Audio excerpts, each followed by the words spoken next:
Hi hello friends, welcome to the channel. ನೀವೇನಾದರೂ ನಮ್ಮ ಚಾನಲ್ನ ಮೊದಲೇ ಬಾರಿ ನೋಡ್ತಾ ಇದ್ದರೆ ಪ್ಲೀಸ್ ಸಬ್ಸ್ಕ್ರೈಬ್ ಮಾಡ್ಕೊಳ್ಳಿ. ಹಾಗೆಯೇ ಇಂದಿನ ಸಂಚಿಕೆಯಲ್ಲಿ ಲಕ್ಷ್ಮೀ ನಿವಾಸ ಏನಾಗುತ್ತೆ ಅಂತ ನೋಡ್ಕೊಂಬಂದ್ಬೇಡ ಬನ್ನಿ. ಎಲ್ಲರೂ ಜಾನ್ವಿ ಎಲ್ಲಿಗೆ ಹೋಗಿದ್ದಾಳೆ ಅಂತ ಹುಡುಕ್ತಾ ಇದ್ದರೆ ಆಗ ಜಯಂತ್ ಮಾತ್ರ ಎಲ್ಲಿಗೆ ಹೋಗಿದ್ದಾಳೆ ಅಂತ ಶ್ರೀರಾಮ್ಗೆಲ್ಲ ಹುಡುಕ್ತಾ ಇರ್ತಾನೆ. ಆದರೆ ಇಲ್ಲಿ ಟ್ವಿಸ್ಟ್ ಏನಪ್ಪ ಅಂದರೆ ಆದರೆ ಯಾರಿಗೆ ಗೊತ್ತಿಲ್ಲದೆ ರೀತಿಯೇ ಜಾನ್ವಿನ ಜಯಂತು ತನ್ನ ಸಿಗ್ತಾಳೆ ಲಾಸ್ಟಿಗೆ ಜಾನ್ವಿ. ಅದಾದಮೇಲೆ ಎಲ್ಲರಿಗೇನು ತೋರಿಸಿರ್ತಾರೆ ವೀಕ್ಷಕರಿಗೆ ಅಂತಂತಂದರೆ ಜಾನ್ವಿ ಎಲ್ಲೋ ಪತ್ತೆ ಇಲ್ದಂಗೆ ಹೋಗ್ಬಿಟ್ಟಿದ್ದಾಳೆ, ಎಲ್ಲ ತಪ್ಪಿಸ್ಕೊಂಡು ಅನ್ನೋ ಥರ ತೋರಿಸಿರ್ತಾರೆ.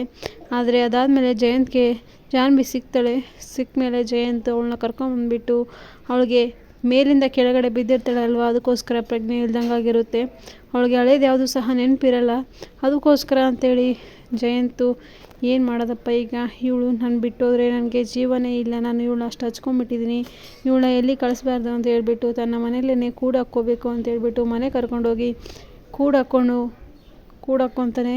ಆದರೆ ಅವಳಿಗೆ ಅದೇನು ನೆನಪಿರಲ್ಲ, ಇಷ್ಟು ದಿನ ಮೋಸ ಮಾಡಿದ್ದು ಎಲ್ಲ ಮರ್ತೋಗ್ಬಿಟ್ಟಿರ್ತಾಳೆ ಜಾನ್ವಿ. ಅವಳಿಗೆ ಏನಿದ್ರು ಮದುವೆ ಆಗಿತ್ತು ಅದೊಂದೇ ನೆನಪಿರುತ್ತೆ ಅಷ್ಟೇ. ಅದಾದಮೇಲೆ ಅದೆಲ್ಲ ತಿಳಿದ್ಮೇಲೆ ಜಯಂತ್ಗೆ ಖುಷಿಯಾಗುತ್ತೆ. ಹೇಗೋ ಅಪ್ಪ ನನ್ನ ಹೆಂಡ್ತಿ ಅದನ್ನೆಲ್ಲ ಮರ್ತೋಗ್ಬಿಟ್ಟಿದ್ದಾಳೆ, ಕೆಟ್ಟ ಘಟನೆಗಳನ್ನೆಲ್ಲ ಒಳ್ಳೇದು ಮಾತ್ರ ನೆನಪಿಟ್ಕೊಂಡಿದ್ದಾಳೆ ಅಂತೇಳಿ ಖುಷಿ ಪಟ್ಬಿಟ್ಟು ಆಗ ಜಾನ್ವಿ ಹತ್ರ ಒಳ್ಳೆ ನಗಕ್ಕಂತ ಜಯಂತ್ ಹೋಗ್ತಾನೆ. ಆದರೆ ಜಾನ್ವಿಗೆ ಏನೋ ಮರ್ತೋಗಿದ್ದೀನಿ ಅನ್ನಿಸ್ತಾ ಇದೆ ಅಂತ ಇರುತ್ತೆ. ಇದಾಯಿತು ಫ್ರೆಂಡ್ಸ್ ಇವತ್ತಿನ ಸಂಚಿಕೆ.